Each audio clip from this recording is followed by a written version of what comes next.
Class 10th SST Nationalism in India, page number 38 towards civil disobedience अर्थात सविनय अवज्ञा की ओर। Start. In February 1922 Mahatma Gandhi decided to withdraw the non cooperation movement. फरवरी 1922 में महात्मा गांधी ने तय किया कि हम असहयोग आंदोलन वापस ले लेंगे। वापस लेने का उन्होंने निर्णय लिया। ही फेल्ट, उन्हें लगता था, movement was returning violent in many places and satyagrahis needed to be properly train before they would be ready for mass struggle. उन्हें लगता था कि आंदोलन हिंसक होता जा रहा है और सत्याग्रहियों को व्यापक प्रशिक्षण की ज़रूरत है। Satyagrahi needed to be properly train, अर्थात उनको व्यापक प्रशिक्षण की ज़रूरत है। Before they would be ready for mass struggle.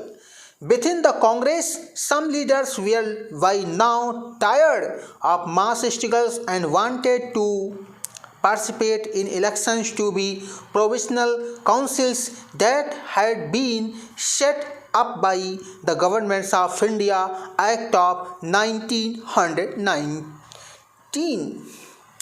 Congress के कुछ नेता इस तरह के जनसंघर्ष से struggle and wanted two means tired, थक चुके थे इस तरह के संघर्ष से, और वे 1919 के गवर्नमेंट ऑफ इंडिया एक्ट के तहत गठित की गई प्रांतीय परिषदों के चुनाव में हिस्सा लेना चाहते थे। ठीक है ना। Provisional councils that had been set up by the government of India act of 1919, वो उस इलेक्शन में हिस्सा लेना चाहते थे कि हम इलेक्शन लड़ेंगे। They felt that is what was important to oppose British policies within the councils for reform and also democrat that these councils were not truly democratic। अब यहाँ पे देखें,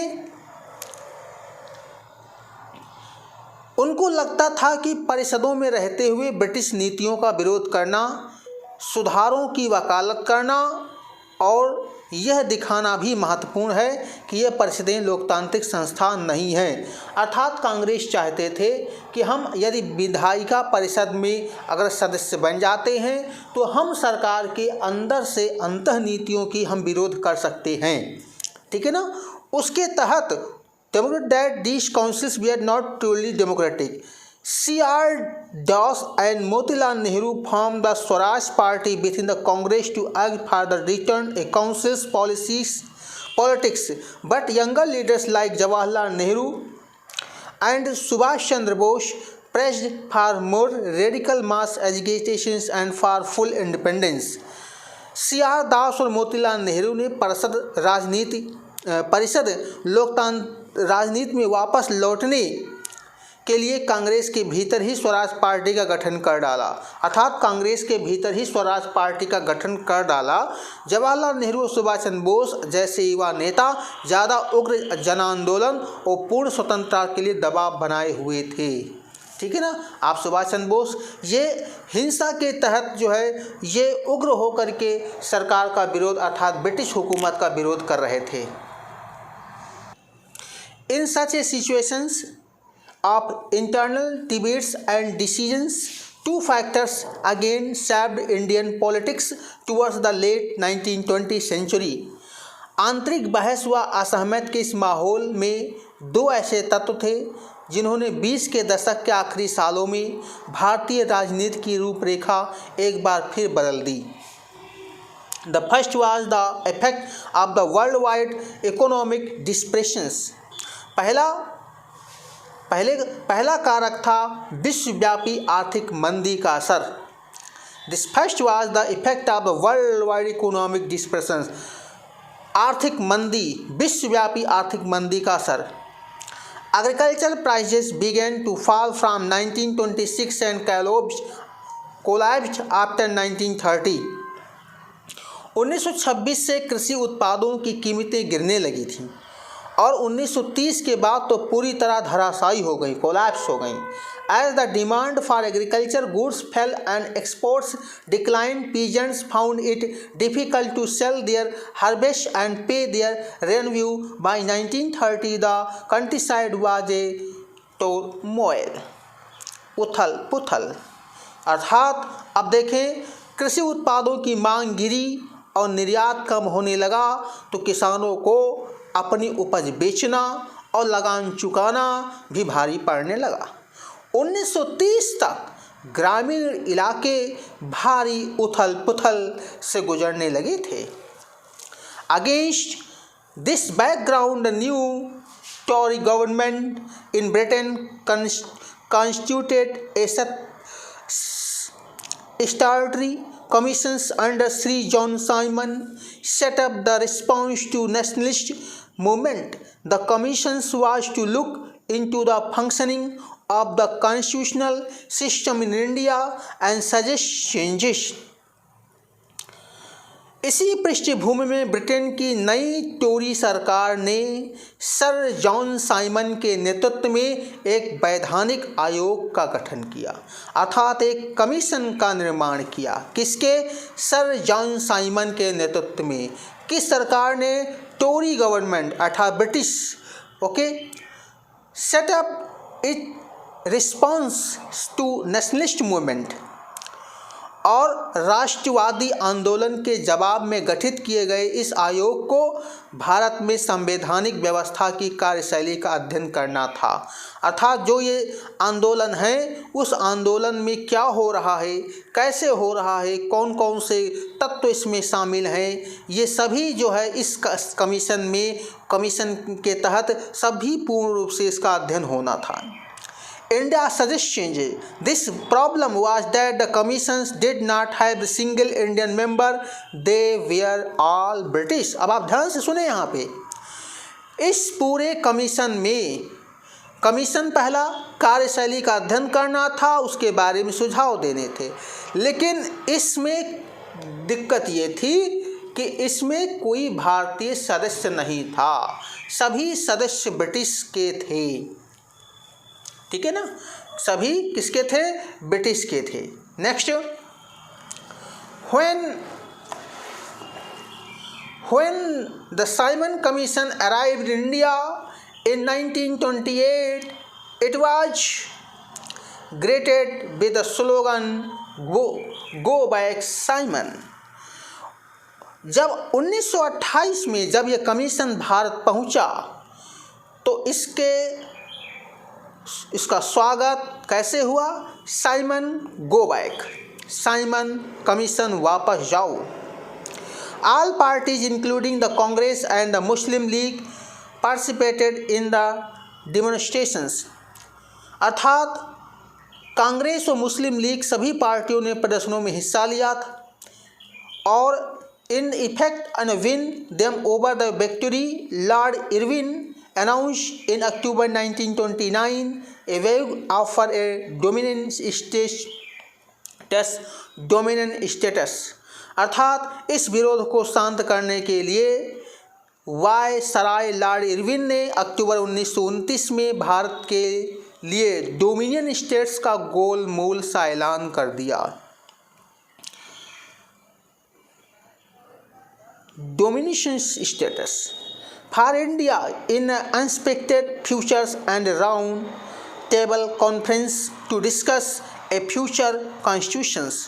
और इसके तहत उन्होंने इस बारे में कोई समय सीमा भी नहीं बताई, उन्होंने सिर्फ इतना कहा कि भावी संविधान के बारे में चर्चा करने के लिए गोल में सम्मेलन आयोजित किया जाएगा। This did not satisfy the Congress leaders.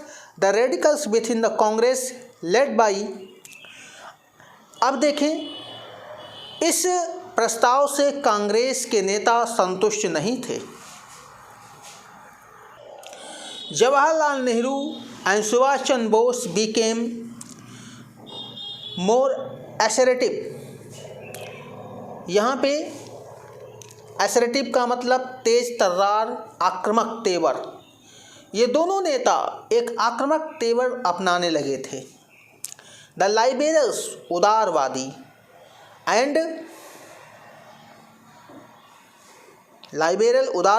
And moderates मध्यम वर्गी a British dominant gradually lost their influence. नेता ब्रिटिश डोमिनियन के भीतर ही संवैधानिक व्यवस्था के पक्ष में थे। In December 1929, under the presidency of Jawaharlal Nehru, the Lahore Congress formalized the demand of Purna Swaraj of full independence for India। और इस तरह संवैधानिक व्यवस्था के पक्ष में, लेकिन इस खेमे का प्रभाव घटता जा रहा था। दिसंबर 1929 में जवाहरलाल नेहरू के अध्यक्षता में कांग्रेस के लाहौर अधिवेशन में पूर्ण स्वराज की मांग को औपचारिक रूप से मान लिया गया। और इन दिसंबर it was declared that 26 January 1930 would be celebrated as the Independence Day, when people were to take a flag to struggle for complete independence। ध्यान दें, पूर्ण स्वराज की मांग को औपचारिक रूप से मान लिया गया और ये तय किया गया कि 26 जनवरी 1930 को स्वतंत्रता दिवस के रूप में मनाया जाएगा। उस दिन लोग पूर्ण स्वराज के लिए संघर्ष की शपथ लेंगे। But the celebrations attracted very little attention, so Mahatma Gandhi had to find a way to relate the abstract idea of freedom to more concrete issue of everyday life। इस उत्सव की ओर बहुत कम ही लोग ने ध्यान दिया। अब स्वतंत्रता के इस अमृत विचार को रोजमर्रा जिंदगी के ठोस मुद्दों से जोड़ने के लिए महात्मा गांधी को कोई और रास्ता ढूंढना था। द इंडिपेंडेंस डे फ्लैग 26 जनवरी 1930, स्वतंत्रता दिवस की शपथ 26 जनवरी 1930। We believe, हमारा विश्वास है, that it is the inalienable right of the Indian people as of any other people to have freedom and to enjoy the fruits of their toil and have two necessities of life, so that they may have full opportunities of growth। हमारा विश्वास है कि किसी भी समाज की तरह भारतीय जनता का यह अपहरणीय इनएलिएनेबल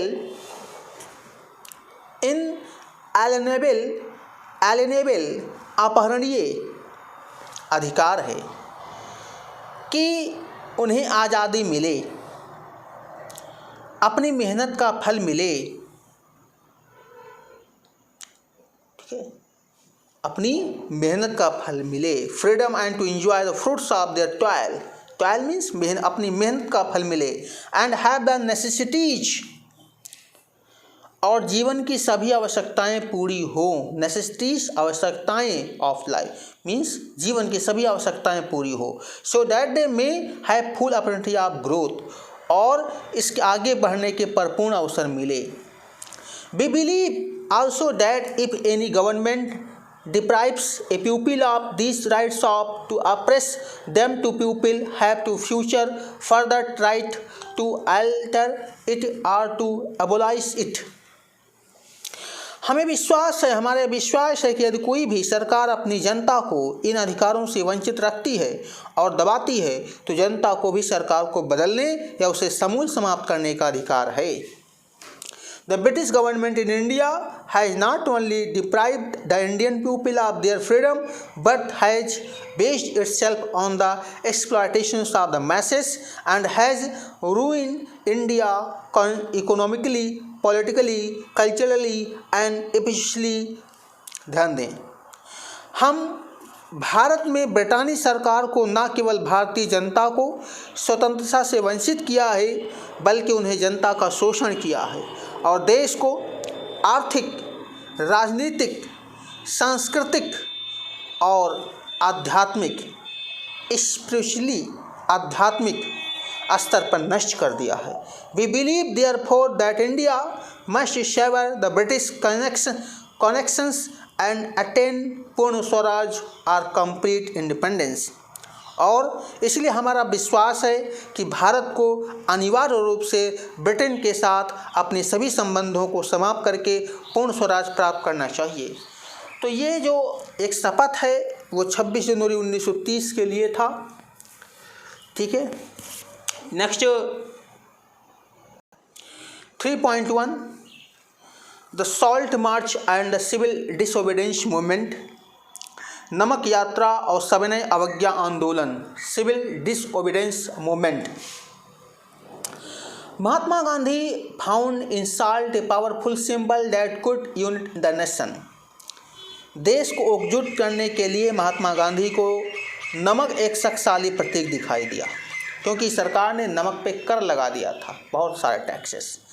On 31 January 1930 he sent a letter to Victory Irving stating 11 demands।